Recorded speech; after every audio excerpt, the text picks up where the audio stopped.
I really needed last night.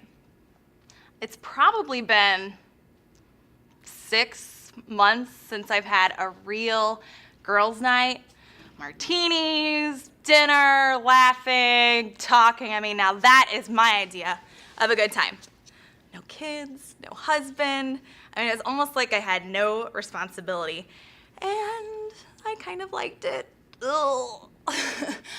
I don't think I've laughed with Stephanie that hard in forever. She gets me, man, because her life is a lot like mine. Yeah, she's a few years older than me, I would say. Really old, I know. And she's been married a little longer, and she has kids that are a couple years older than my kids. But that's actually why it's so fun to talk with her, because I get all my advice from her. She's been there and done that, all the things that I pretty much do. In fact, she could probably write a book on it. But back to the girls' night, all of the girls were fun. Well, except for Becky. She's negative, you know. There's always that one. We listen to her for a while, and then she just gets, like, irritating. That girl, she's got to get over herself. She really thinks that she's God's gift to humanity. We don't care how many calories you burned today during Zumba. We don't care how much you weigh. We don't care that you wear a size 2. And I mean, you've told us 3 times. Seriously, get over it. Okay, other than that, though, it was a really good night. And I believe that God knows that I needed that. Seriously. God knows that I needed that.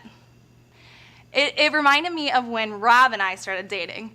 We loved going out with our friends. We'd get a couple drinks. We'd just hang out and talk with people, you know. We even stayed up past 10 o'clock. Crazy, right? We'd go out to dinner, and we wouldn't worry about money. We were both working, you know, we didn't have the kids yet. It was the same for a while after we got married, you know, double income. And he even told me then that he could talk to me forever. Yeah, that lasted real long. I mean, maybe 2 years into our marriage. Now he's fallen asleep at 9 o'clock while I'm still trying to tell him something. But to be perfectly honest, I mean, he's like really worthless past 7 o'clock. It is so frustrating sometimes. Yeah, I go to bed early, but come on, I can pay attention. It makes me think about, you know, my mom and dad. They have been married for over 40 years. 40. How are they still in love? And how did they make it through, you know, young kids, balancing schedules, financial issues, our teenage years? I won't even get started. And now they're living as empty nesters. I guess I had never thought about that before. I just assumed that marriage was completely automatic, like driving a car. But now I'm starting to see that it's not, especially with Mom's disease.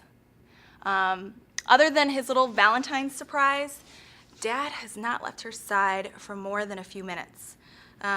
You know, a few minutes at a time, that is. We keep telling him that he needs a break.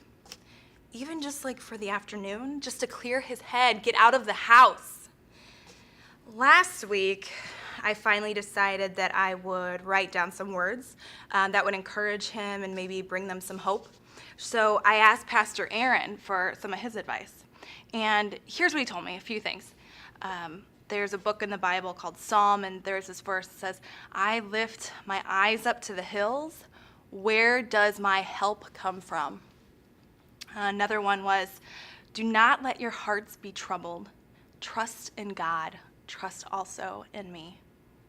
And then another one that was really great for me right now is, cast all of your anxiety on him because he cares for you. That's from the book of Peter in the Bible. There's a lot more, but I can't remember the rest right now. I'll jot them down when I think of them. It's 6:40. I'd better go ask Rob to take the trash out before he turns into a zombie.